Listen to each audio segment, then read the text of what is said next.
Hello everybody and welcome back to the channel. I am Chicken and today we have another ship review. We are going to be taking a look at the RSI Zeus MK CL and what it brings to the table.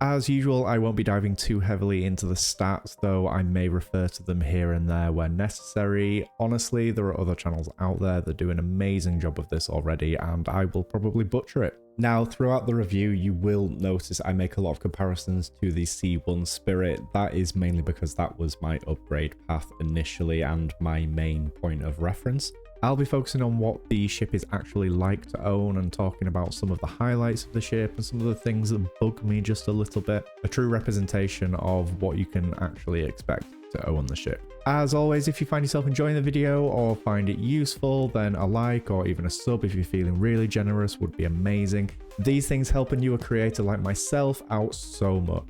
That being said, let's get into it. Out of the latest lineup of ships from RSI, the Zeus MK seems to have had a mixed reception from the community for various reasons.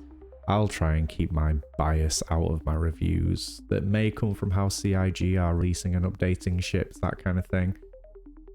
So, the Zeus MK CL, classified as a medium freight ship, the CL comes with the largest cargo capacity of the three currently known variants, with 128 SCU of space to shove those boxes in and really start making some money in the verse. Honestly, I think the devs have done a great job here, both externally and internally. The ship looks great and really well polished. It also seems to bring some quality of life improvements over some of the other ships I've flown in the past. With that, let's get into some of the highlights I found with this ship. As previously mentioned, the devs have done a great job with the interior of this ship.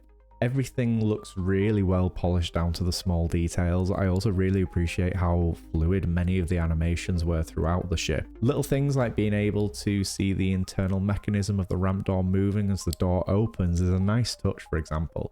If you like that clean sci-fi style, you will struggle to find fault with this ship for sure. A huge plus for me after flying the C1 Spirit around for a while was having multiple access points to the ship.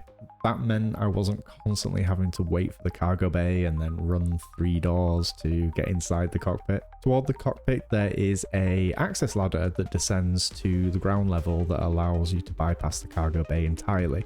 And you will see how important that is once we get to some of the negatives. There is also a docking collar that serves as a nice way to exit the ship during those EVAs, you know, when you're stripping down components from ships or even getting a friend to kind of float over from their ship into yours. One thing I feel gets overlooked sometimes is how a ship will perform and feel as a home in the verse. That's probably because it doesn't really matter at this current stage of the game. However, I think it's worth talking about, especially for players with small fleets or even just a single ship. I really like how they've maximized the potential of the Zeus's footprint with the habitation area.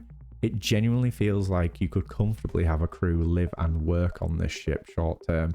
Having 3 beds, individual working locker inventories, and a beautiful kitchen/rec area is great for a ship this size. There's also 2 gun racks in the ship, one in the cockpit area and one in the cargo bay. I like having this. The ease of access to the weapons when you need them, especially in the cockpit, is a really nice touch. Though it is small, the window here, I really like it, and it's something I'd really like to see more ships coming out with. I want to be able to see this beautiful universe that has been created.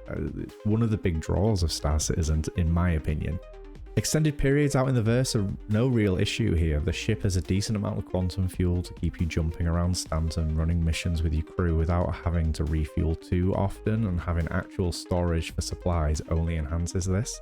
The ship also comes with a tractor beam that deploys at the back of the ship, allowing for larger boxes to be loaded and unloaded fairly simply, and it's a nice addition to the ship, to be honest. I will apologize now for any footage you see loading cargo, as it does get a little bit choppy.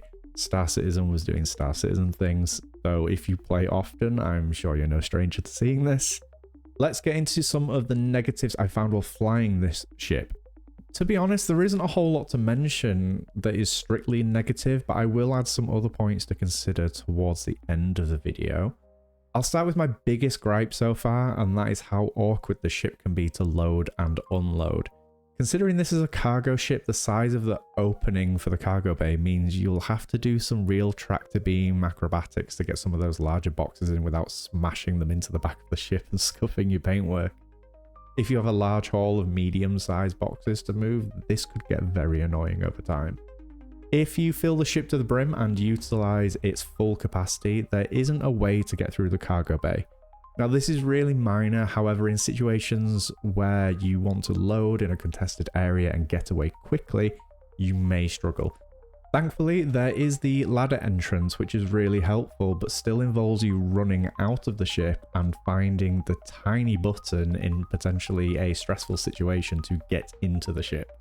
The shape of the cargo grid can become awkward as well. There's room in the center for very large boxes, and then off to the side there's also room for some smaller boxes as well, but maximizing the cargo capacity in this ship does take some mental maths to work out what size boxes can fit where.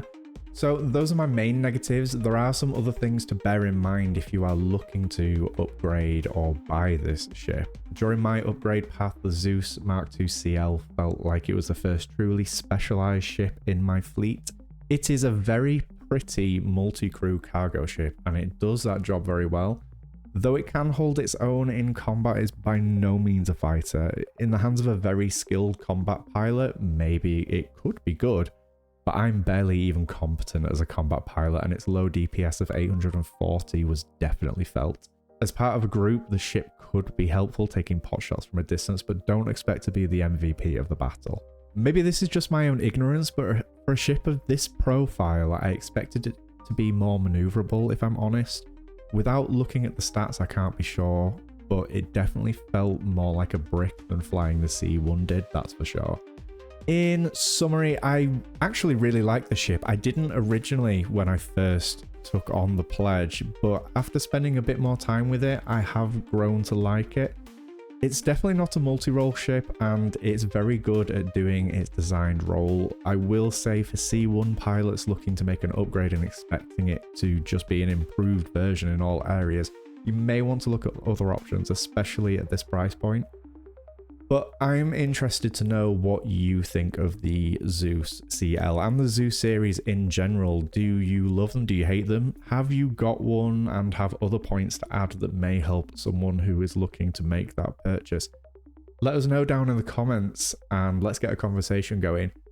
Thank you very much for watching, and I will see you in the next one.